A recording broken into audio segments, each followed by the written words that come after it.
Class 11 के students बेटा ध्यान देंगे। आज मैं करा रहा हूँ equations of motions by calculus method, ठीक है ना। क्लास 9th में सिंपल मेथड से और जो ग्राफिकल मेथड था उससे कर चुके हो ये इक्वेशंस ऑफ मोशन को डेराइव करना। अब मैं नए तरीके से कैलकुलस वाले तरीके से मैं समझाऊंगा इक्वेशंस ऑफ मोशन को। ध्यान देंगे। फर्स्ट इक्वेशन ऑफ मोशन क्या होती है? Acceleration is defined as, acceleration क्या होता है? वेलोसिटी अपॉन टाइम को हम क्या बोलते हैं? एक्सेलरेशन। बट जब हम बात करते हैं इंस्टेंटेनियस में, एट अ पर्टिकुलर इंस्टेंट में जो एक्सेलरेशन होगा वो कितना हो जाएगा? A is equal to d v upon d t, ठीक है ना। मैंने बताया था a is equal to instantaneous acceleration जब होगा तो क्या हो जाएगा? Limit delta t tends to zero del v upon del t is equal to d v upon d t. तो इंस्टेंटेनियस एक्सेलरेशन के केस में क्या हो जाएगा? A is equal to d v upon d t, ठीक है। अब ये जो डी वी है is equal to cross multiply कर दो a d t, d v is equal to कितना आ गया? A d t. Equation number 1। Limit लेंगे इसकी, जब टाइम टी ज़ीरो है, जब टाइम ज़ीरो है तो वेलोसिटी क्या होगी? इनिशियल वेलोसिटी होगी। और जब टाइम टी होगा, time is equal to t, तो वेलोसिटी कितनी हो जाएगी? वी, फाइनल वेलोसिटी, ठीक है। अब हम क्या करेंगे? इक्वेशन 1 को इंटीग्रेशन कर रहे हैं, हम इक्वेशन 1 का इंटीग्रेशन कर रहे हैं, ठीक है। लिमिट में, कौन सी लिमिट में? ये जो लिमिट हमने फाइंड करी है। देखो ये जो u है वेलोसिटी में, जैसे हम dv ले रहे हैं ना, इंटीग्रेशन कर रहे हैं, तो u है इसकी लोअर लिमिट, v इसकी है फाइनल जो है या अपर लिमिट, ठीक है। फाइनल वेलोसिटी इसकी क्या है? Upper limit uv। नीचे से लिखेंगे ऊपर की तरफ uv dv is equal to integration, देखो ये इसकी लोअर लिमिट है 0, अपर लिमिट है t, 0 से t a dt। अब हम v के रेस्पेक्ट में कर रहे हैं, यहाँ पे v है ही नहीं, कोई टर्म है ही नहीं, तो 1 है। जब हम 1 का इंटीग्रेशन करते हैं तो जिसके रेस्पेक्ट में हम इंटीग्रेशन कर रहे हैं वही टर्म आ जाता है, v आ जाएगा। लिमिट हम रख देंगे v u is equal to a, हमने बाहर ले लिया, अंदर क्या बचेगा? 1 बचेगा। 1 का जब हम टी टी के रेस्पेक्ट में इंटीग्रेशन कर रहे हैं तो कितना आ जाएगा? t, 0 से t।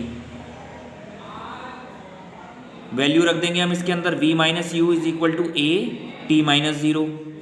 So v minus u is equal to कितना आ गया? a t, ठीक है। ये लिमिट रखेंगे ना, तो लिमिट कैसे रखते हैं? Upper limit minus lower limit, upper limit minus lower limit, a upper limit minus lower limit, तो v minus u is equal to a t, v is equal to कितना आ जाएगा? u plus a t. Second equation of motion, velocity को हम ऐसे भी define कर सकते हैं, क्योंकि velocity is equal to displacement upon time होता है, but in case of instantaneous velocity is equal to d s upon d t. So d s is equal to cross multiply कर देंगे, कितना आ जाएगा? We D T. वी की जगह पे हम क्या रख देंगे? u plus a t d t, ठीक है। जब टाइम t जो है वो 0 है तो डिस्टेंस जो ट्रैवल कर रहा है ऑब्जेक्ट वो कितना होगा? 0 होगा, डिस्टेंस भी 0 होगा। जब टाइम t होगा तो डिस्टेंस जो ट्रैवल कर रहा है वो कितना है? s है, ठीक है, s। अब हम क्या करेंगे? इंटीग्रेटिंग कर देंगे इस इक्वेशन 3 को लिमिट टाइम और डिस्टेंस की लिमिट के रेस्पेक्ट में, तब हमें क्या मिलेगा? ये मिलेगा हमें।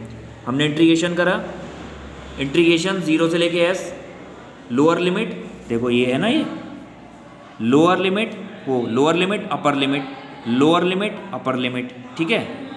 तो ये देखो यहाँ ना s इंटीग्रेशन 0 से s ds is equal to integration 0 से t u plus a t d t, ठीक है ना। ऐसे ही करा ना हमने, इंटीग्रेशन 0 से लेके s ds is equal to integration 0 से लेके t u plus a t d t, ठीक है। अब हम इसके टर्म्स को इंडिविजुअल ले लेंगे, u इधर ले लिया, इंटीग्रेशन 0 से t D T plus a integration 0 से t डी टी। यहाँ पे 1 है, s के रेस्पेक्ट में इंटीग्रेशन कर रहे हैं तो कितना आ जाएगा? जिस टर्म के रेस्पेक्ट में इंटीग्रेशन कर रहे हैं वही टर्म आ जाएगा, s आ जाएगा, 0 से s is equal to u। यहाँ पे भी 1 है, जिसके टर्म के रेस्पेक्ट में इंटीग्रेशन कर रहे हैं वही टर्म आ जाएगा, t, 0 से t प्लस यहाँ पे t है, तो फॉर्मूला होता है इंटीग्रेशन x की power n dx is equal to क्या होता है? x की power n plus 1 upon n plus 1। तो यहाँ पे t की पावर कितना है? 1 है, तो t की पावर 1 प्लस 1 अपॉन 1 प्लस 1, यानी t की पावर 2 अपॉन 2, 0 से t लिमिट है। अब क्या रखेंगे हम? Upper limit minus lower limit, s minus 0 is equal to u upper limit minus lower limit t minus 0 plus a upper limit t square by two minus का lower limit 0 हो जाएगा। तो S is equal to कितना आ गया, 0 वाला term तो हट जाएगा, u t plus half a t square. ये इक्वेशन नंबर 4 आ गई है। इसके बाद में हम आ जाते हैं थर्ड इक्वेशन ऑफ मोशन में, by the definition of acceleration and velocity. Instantaneous acceleration क्या होता है, d v upon d t. अब हमने क्या कर दिया, डी वी और डी टी को अलग अलग ले लिया हमने, डी एस से न्यूमिनेटर और डिनोमिनेटर में हमने क्या कर दिया, मल्टीप्लाई, वो मतलब डिनोमिनेटर और मल्टीप्लाई में, डिनोमिनेटर में और न्यूमिनेटर में हमने क्या कर दिया, डी एस से मल्टीप्लाई कर दिया, d v upon d s into d s upon d t. तो d v upon d s as it is आ गया, d s upon d t की जगह पे हमने क्या रख दिया, वी। क्रॉस मल्टीप्लाई कर दो तो कितना आ जाएगा, a d s is equal to v d v. Equation number 5 है। जब टाइम टी जो है वो 0 है, वेलोसिटी इज इक्वल टू कितना आ जाएगा, यू इनिशियल वेलोसिटी, और जो डिस्टेंस ट्रेवल करेगा वो 0 हो जाएगा।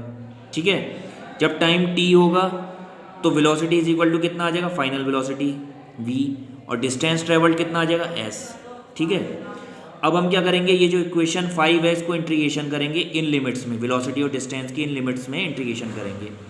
तो कितना आ जाएगा ये integration, lower limit upper limit 0 से एस, ठीक है, is equal to integration lower limit upper limit u से लेके v, v d v. A बाहर मैंने ले लिया, अंदर क्या बचा 1 डी एस, क्योंकि हम यहाँ पे हम a तो जो है s के साथ में नहीं मिल रहा है ना, जो टर्म जो है मतलब होगा जिसके रेस्पेक्ट में हम इंटीग्रेशन कर रहे हैं वही टर्म अंदर रहना चाहिए। ठीक है ना, अब यहाँ पे a तो नहीं मिलता है ना s से, a को हमने बाहर ले लिया, यहाँ क्या बचा 1 इंटीग्रेशन u से लेके v, v डी वी। अब 1 का जब हम इंटीग्रेशन करेंगे तो जिस टर्म के रेस्पेक्ट में कर रहे हैं वही टर्म आ जाएगा, s आ गया, लिमिट रख दी s 0 से s।